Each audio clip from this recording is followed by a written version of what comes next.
Assalamualaikum warahmatullahi wabarakatuh. Hai semuanya, selamat datang lagi di video aku. Kenalin, nama aku Nur Indah, mahasiswa Universitas Islam Negeri Sultan Taha Saifuddin Jambi, Fakultas Tarbiyah dan Keguruan, Prodi Manajemen Pendidikan Islam, kelas 4D. Dalam video kali ini, saya mendapatkan tugas dari mata kuliah Metode Penelitian dengan dosen pengampu Ibu Dian Nisa Istofa, MPDI.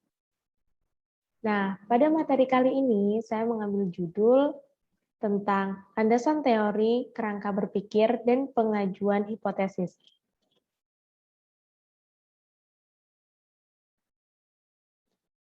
Nah, dari judul besar itu, kita akan membagi dalam 3 subbab. Yang pertama adalah landasan teori, yang kedua ada kerangka berpikir, dan yang ketiga pengajuan hipotesis.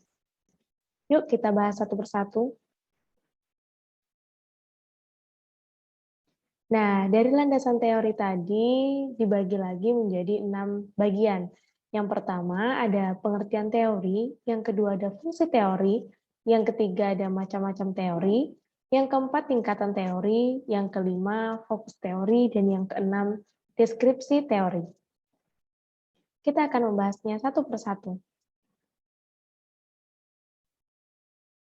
Dimulai dari pengertian teori. Menurut Neumann dalam Sugiono tahun 2010, teori adalah seperangkat konstruk atau konsep, definisi, dan proposisi yang berfungsi untuk melihat fenomena secara sistematik melalui spesifikasi hubungan antara variabel sehingga dapat berguna untuk menjelaskan dan meramalkan fenomena. Kemudian, Siti Rahayu Haditono juga menyatakan bahwa suatu teori akan memperoleh arti yang penting bila ia lebih banyak dapat melukiskan, menerangkan, dan meramalkan kejadian atau gejala yang ada. Nah, dari kedua pengertian tadi, kita dapat mengambil kesimpulan, yaitu suatu teori adalah suatu konseptualisasi yang umum. Konseptualisasi atau sistem pengertian ini diperoleh melalui jalan yang sistematis. Suatu teori harus dapat diuji kebenarannya. Bila tidak, dia bukan suatu teori. Next. Di sini ada fungsi teori. Secara umum, teori mempunyai 3 fungsi, yaitu untuk menjelaskan atau explanation, meramalkan atau prediction, dan pengendalian atau kontrol suatu gejala. Selanjutnya yaitu macam-macam teori. Yang pertama ada teori deduktif, yaitu memberikan keterangan yang dimulai dari suatu perkiraan atau pikiran spekulatif tertentu ke arah data akan diterangkan. Kemudian yang kedua, teori induktif. Cara ini menerangkan dari data ke arah teori. Dalam bentuk ekstrim, titik pandang yang positivistik ini dijumpai pada kaum behavioris. Kemudian yang terakhir adalah teori fungsional, yaitu suatu interaksi pengaruh antara data dan perkiraan teoritis, yaitu data mempengaruhi pembentukan teori, begitu pula sebaliknya, pembentukan teori kembali mempengaruhi data. Selanjutnya yaitu tingkatan teori. Yang pertama ada teori mikro level, yaitu memberi penjelasan hanya terbatas pada peristiwa yang berskala kecil, baik dari sisi waktu, ruang, maupun jumlah orang. Yang kedua yaitu teori mesolevel, menghubungkan tingkat mikro dan makro, misalnya teori organisasi, gerakan sosial, atau komunitas teori Colin tentang kontrol organisasi. Dan yang terakhir yaitu tingkatan teori makro, yang mana menjelaskan objek yang lebih luas seperti lembaga sosial, sistem budaya, dan masyarakat secara keseluruhan. Selanjutnya yaitu fokus teori. Nah, di fokus teori ini pertama ada teori substantif, yaitu teori yang dikembangkan untuk keperluan substantif atau empiris dalam inquiry suatu ilmu pengetahuan, misalnya antropologi, sosiologi, dan psikologi. Yang kedua ada teori formal.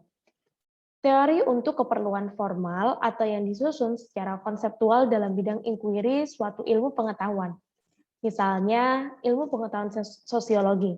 Contohnya seperti perilaku agresif, organisasi formal, dan sosialisasi. Next. Kemudian ada deskripsi teori. Deskripsi teori dalam suatu penelitian merupakan uraian sistematis tentang teori dan hasil-hasil penelitian yang relevan dengan variabel yang diteliti. Teori yang digunakan bukan sekedar pendapat dari pengarang, pendapat penguasa, tetapi teori yang betul-betul telah teruji kebenarannya secara empiris. Next. Yang kedua yaitu kita akan membahas tentang kerangka berpikir. Apa sih kerangka berpikir itu? Kerangka berpikir adalah serangkaian konsep dan kejelasan hubungan antar konsep tersebut yang dirumuskan oleh peneliti berdasar tinjauan pustaka atau teori dan hasil penelitian terdahulu, dan digunakan sebagai dasar untuk menjawab pertanyaan-pertanyaan penelitian yang akan diangkat. Nah, kriteria utama agar suatu kerangka pemikiran bisa meyakinkan sesama ilmuwan adalah alur-alur pemikiran yang logis dalam membangun suatu kerangka berpikir yang membuahkan kesimpulan yang berupa hipotesis. Pada bab selanjutnya, ini kita akan membahas tentang pengajuan hipotesis. Apa itu hipotesis? Hipotesis dapat diartikan sebagai suatu jawaban yang bersifat sementara terhadap permasalahan penelitian, sampai terbukti melalui data yang terkumpul. Kenapa dikatakan sementara? Karena jawaban diberikan baru didasarkan pada teori yang relevan, belum didasarkan pada fakta-fakta empiris yang diperoleh melalui pengumpulan data.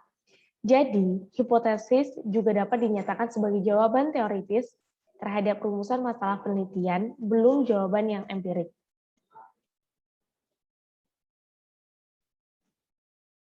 Oke, sekian materi yang dapat saya sampaikan. Terima kasih sudah menonton videonya. Don't forget to like, comment, and subscribe. Thank you. Bye.